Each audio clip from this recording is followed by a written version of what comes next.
Smart Viewers, welcome back to Sore-Sore Seru. Seru banget, hari ini kita akan ngobrol-ngobrol dengan Mas Hadid. Alright, dari Oke Garden. Nah, ini kita tersanjung ya, tersanjung. Ini suatu akhirnya kesenangan tersendiri karena akhirnya pertama kali ngobrol-ngobrol dengan suatu tim startup gitu ya. Oke, Mas Hadid apa kabar? Sekarang lagi di rumah aja nih? Iya, lagi di rumah aja, Nathan. Kan WFH kan ya, PSBB diperketat gitu kan. Iya, benar juga ya, diperpanjang lagi. Tapi dari keluarganya Mas Hadid ada yang dapat atau mungkin kenalan ada yang dapat vaksin? Oh, belum ada. Oh, belum ada ya? Iya. Oke. Nah, mungkin mengenai Oke Garden nih, Mas. Mas kita pengen tahu dulu nih. Kalau dari kita, aku dan Hana kan udah cukup paham Oke Garden tuh startup yang seperti apa gitu. Nah, ini boleh perkenalkan lagi ke teman-teman ini smart viewers yang lagi nonton. Oke Garden tuh model startupnya maksudnya kayak gimana sih gitu? Oke, thank you Nathan sama Hana untuk kesempatannya, sama Binus TV juga bisa diundang ke acara Sore-Sore Seru ya. Sebelumnya perkenalkan kembali, saya Hadid Fatul Alam, saya founder dan CEO Oke Garden. Jadi Oke Garden adalah sebuah startup, tadi udah disebut juga sama Nathan ya, startup atau enggak sebuah layanan digital gitu, dengan yang bertujuan untuk menyediakan taman lebih baik dan berkelanjutan. Dan dibantu dengan teknologi, kami mampu menghubungkan pelanggan kami dengan tukang berkompeten dan juga produk dari petani tanaman hias. Gitu Nathan, kalau untuk nggak one-liner juga sih. Itu penjelasannya lah ya. Nah, ini Mas Hadid, ini sumpah aku tuh, maksudnya gimana ya bilangnya ya, di pikiran aku tuh startup mulai akhirnya terbentuk, oh startup tuh kayak gini, gara-gara nonton drama Korea yang startup. Mas Hadid tahu kan? Iya, tahu. Tahu, nonton.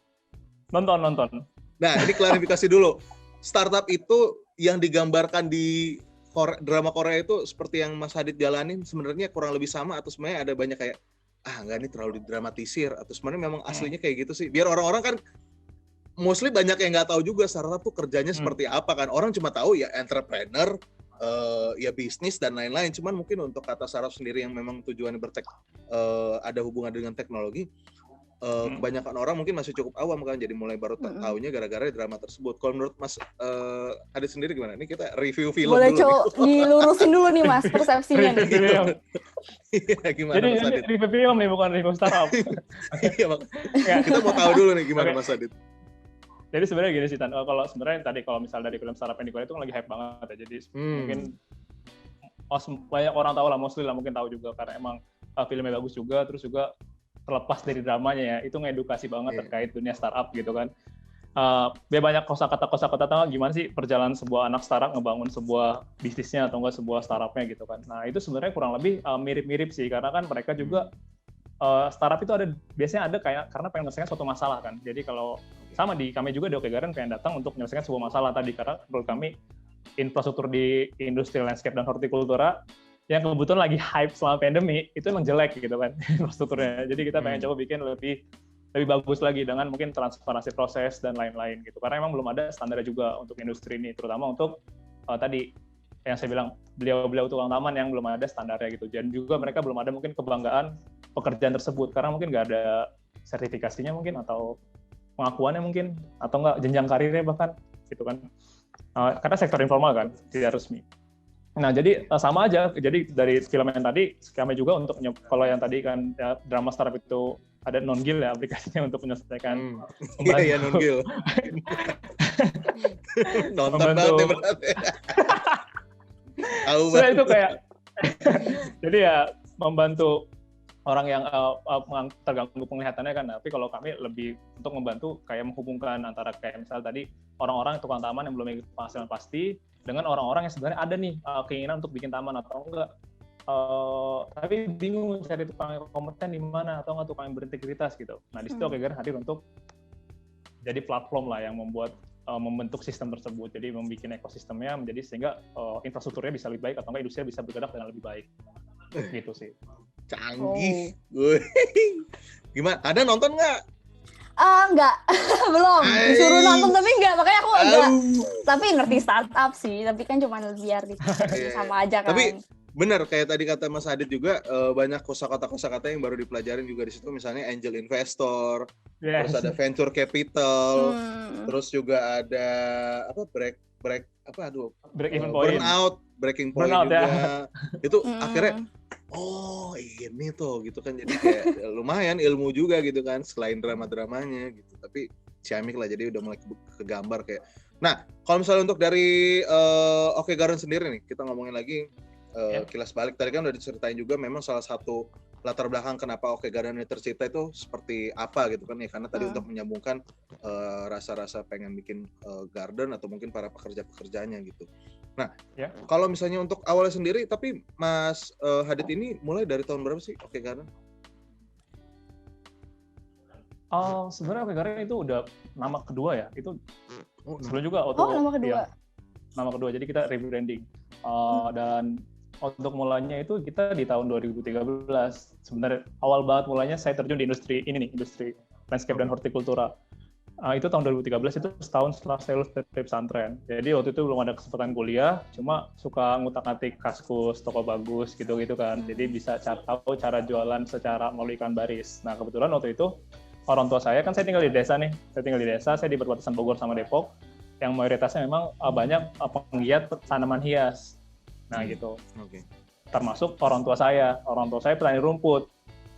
Tapi orang tua saya sebenarnya guru, cuma dia kayak untuk cari penghasilan tambahan untuk menghidupi 6 anaknya gitu. Karena saya 6 bersaudara. Wow. 6 bersaudara. Dan saya anak kedua gitu. Jadi orang tua saya jadi berusaha untuk mencari penghasilan tambahan, beliau bertani rumput. Nah waktu itu saya pikir masalah klasik banget sebenarnya. Kayak misalnya petani kan biasanya datang kan tengkulak kayak middleman.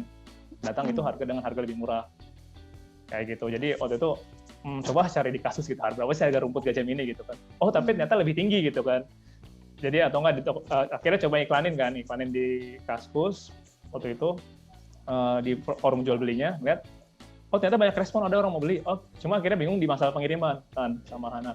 Jadi waktu itu kan tadi infrastruktur di pengiriman tuh kan nggak bagus, nggak seperti sekarang kan. Maksudnya di Kaskus tuh biasanya COD atau enggak kita yang ngirim sendiri gitu-gitu kan. Jadi nggak langsung terintegrasi. Kalau sekarang biasanya terintegrasi aplikasi atau nggak terintegrasi kayak GoBox atau nggak delivery yang muatannya lebih banyak dibanding cuma paket doang gitu kan.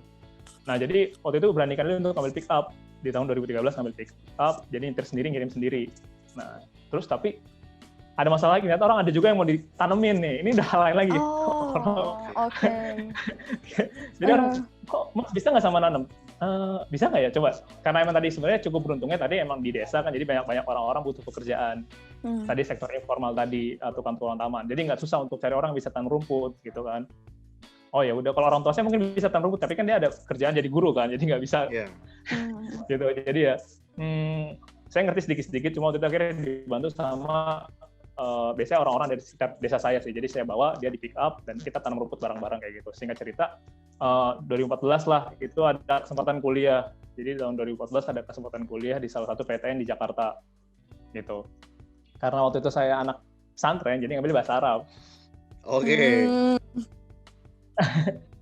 Jadi ngambil bahasa Arab. Jadi saya pikir ya gitulah. Jadi anak bahasa Arab ngambilnya bahasa Arab, dan mobil yang tadi saya ambil itu akhirnya saya bawa ke kosan dan malah bikin jasa pindahan gitu. Jadi hiatus nih, sempat hiatus juga di industrinya. Oke. Jadi bikin kayak pindahan kos gitu kan. Nah, anak tahu kan kalau pindahan kos biasanya perlu Iya. Wow. Iya, itu dia. Itu dia. Saya relate. Jadi waktu itu sama teman-teman di kosan bantu ada bikin jasa pindahan. Jadi pickup yang tadi mobil pickup dipakai ke kosan. Jadi kita ada jasa pindahan gitu, bikin jasa pindahan. Itu jalan selama saya di kuliah di kampus. Nah pas di kampus ngeliat waktu itu ada beberapa masalah sih di kampus yang bikin saya nggak nyaman aja di kampus. Terus ngeliat apakah ada peluang lain selain jadi anak kampus gitu. Oke. Terus mau ngembangin pindahan, waktu itu ada GoBox menyerang sebenarnya. Gojek. Iya. Gojek menyerang, jadi kayak waktu itu sebenarnya saya atau gue ada ide buat jadi maklar juga kayak mereka, kayak Gojek, kayak GoBox, maklar untuk si mobil pickup yang ada di pinggir jalan. Tapi yang pernah lihat kan disewakan di pinggir jalan kan? Iya pernah. Nah itu idenya adalah kayak pengen bantu untuk nggak sebelumnya gue jadi kayak lebih menguatkan marketing gue, terus gue menghubungkan mereka gitu. Kayak lu tadi yang butuh pindahan atau nggak Hana yang lagi butuh pindahan gitu. Nah, cuma pas gue mau eksekusi ide tersebut, si GoBox udah pakai aplikasi kan.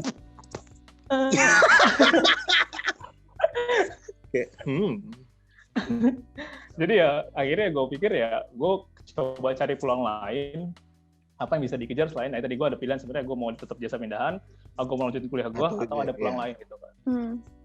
Sebenarnya gue nggak visioner banget waktu itu, cuma gue pikir sesuatu apa yang kira-kira yang bagus atau enggak yang bisa membuat gue banyak belajar lah kayak gitu kan. Jadi ya gue balik lagi ke desa. Yaudah gue coba fokusin rumput. Cuma rumput aja kan nggak ada nilai tambah ya. Cuma kan kayak lu butuh rumput doang, nggak semua orang. Itu niche banget kan, nggak semua orang butuh. Paham. Cuma sekitar rumput. Tapi ada lagi orang-orang butuh tanaman dan lain-lain kan. Misalnya orang karena gue berpikir gue di desa, jadi gue banyak tanaman hias juga dan itu nggak terlalu susah sebenarnya untuk mengiklankan itu juga. Cuma gue masih waktu itu gue nggak tahu cara redaksinya gitu. Gue nggak tahu cara ngerawat tanaman ABCD kayak lu aja mungkin lihat tanaman sama aja semua kayak tanaman. Retweet nggak salah. Itu gue. Bener. Iya. Kok orang bisa ya? Padahal kayak jenisnya mirip-mirip deh gitu kan. Jadi itu waktu awal gue juga nggak tahu kata gue tanamannya beda. Bedanya apa ya? Akhirnya gue coba hubungin teman gue di IPB. Jadi teman pesantren gue hubungin. Dia anak agronomi hortikultura. Jadi tanaman hias dan tanaman-tanaman sejenis lah. Terus gue bilang, ajarin gue tanaman hias dong, gitu. Kata dia, terus gue ngambilnya sawit, dia, oh ya udah, ada buku yang bisa gue baca nggak? Kayak gitu waktu itu. Waktu itu ya udah karena gue juga baru dewa juga, jadi gue buku ya gue minjem buku gitu, gue ke IPB minjem buku. Jadi setiap 2 minggu sekali gue bawa buku 5 buku, terus gue balikin 5 buku lagi, dan gue baca benar-benar kayak, oh ternyata banyak juga ya. Maksudnya kesotoyan gue ke IPB itu mendatangkan sesuatu yang nggak ternilai pada akhirnya. Karena gue jadi bisa bikin caption. Dan gue bisa ngedukasi orang gitu. Iya benar. Oh, oke. Berarti buku-buku yang lo pinjam itu berhubungan dengan botani. Landscape dan botani dan hortikultura. Jadi gue tadi 2 minggu sekali gue ke IPB, gue baca buku, terus kayak misalnya lu butuh tanaman ya, gue bisa baca tuh, oh lu cocoknya tanaman yang ini, kalau pemula ini lebih gampang penyiramannya, gitu dah. Misalnya kayak gitu, ini lebih minim sinar, ini gitu. Jadi kayak hal-hal seperti itu yang membuat gue jadi sedikit lebih ngerti gitu, walaupun gue nggak expert, tapi gue dari redaksi buku itu gue eksplorasi terus, dan ya udah gue bikin caption dan lain-lain. Itu di tahun 2016 awal. Nah di tahun 2016 awal itu ada akhirnya orang udah ngerti tanaman, gue udah punya Instagram, itu waktu itu namanya alay sih, tapi gue harus sebut nih biar relate juga, namanya Oke Tukang Taman kan. Oke Tukang Taman, oke. Jangan ketawa kan sih. Nathan? Bagus. Oke Tukang Taman. Saya respect aja. Udah gue nggak. Thank you, Tan. Dan gue sebenarnya kayak tadi gue bukan anak marketing juga, jadi gue nggak ngerti terkait branding atau terkait penamaan. Yang penting ada aja di Instagram kan gue bikin ya udah. Tapi orang karena waktu itu yang gue tahu karena apa ya, sebenarnya jual beli kan suka sama ada yang percaya aja sama lo kan. Jadi gue sebenarnya simpel banget kalau setiap ada transaksi itu gue minta testimoni. Jadi itu yang testimoni gue screenshot aja sih. Jadi gue isinya testimoni gitu. Oke. Isi-isinya. Cuma karena itu mungkin jadi banyak yang percaya. Iya. Jadi banyak orang yang percaya dan bisnis gue tetap jalan kan. Nah, cuma pas saat itu lagi gue masih sendiri waktu itu. Jadi tumbuh itu kayak ngelihat orang mantap minta desain nih, udah segmen yang beda lagi. Jadi nggak cuma sekedar gue minta tanam rumput sama tanaman ABCD, tapi gue coba dibikin desain yang lebih estetik sesuai dengan karakter gue. Gue nggak tahu lah, kayak gue nggak bisa ngedesain kayak terkait desain yang bagus banget kan. Jadi ya gue pelajari juga akhirnya. Ya gue di buku-buku yang di PB itu ada sebenarnya kayak tema-tematik taman, kayak misal dari banyak banget lah kayak Jepang, batu-batuan, terus taman untuk pantai, oriental, dan you name it lah, itu banyak banget kayak tema-tematik kayak gitu. Atau enggak, cuma gue waktu itu nggak ngerti cara menuangkan ke dalam sebuah kanvas, sebuah visual gitu. Ya udah akhirnya biasanya gue cuma freehand kan, gue belajar freehand, ngedesain cuma coret-coretan biasa. Cuma akhirnya itu nggak efektif kan, maksudnya nggak efektif dan lama. Dan akhirnya udah gue belajar Photoshop waktu itu. Konsep Photoshop kan sebenarnya crop gitu kan. Jadi lu ada sebuah gambar, lu punya tanamannya, lu tempel di gambar tersebut. Umumnya sih kalau gambar yang gue pakai area yang mau dibikin taman. Jadi gue drag and drop si tanaman yang udah gue crop ke area si klien itu. Jadi gue belajar Photoshop waktu itu. Cuma ya udah, dan gue growth-nya pakai Photoshop. Meningkatkan layanan desain gue, dan gue ngulak-ngulik Photoshop aja waktu itu. Nah, terus singkat cerita di tahun 2017, singkat cerita gue udah setahun di industri, terus gue ngeliat, wah ini kayak bisa digital nih, gue mau saingan sama Gojek nih, gue masih ada dendam nih sama mereka, misalnya kayak gitu kan.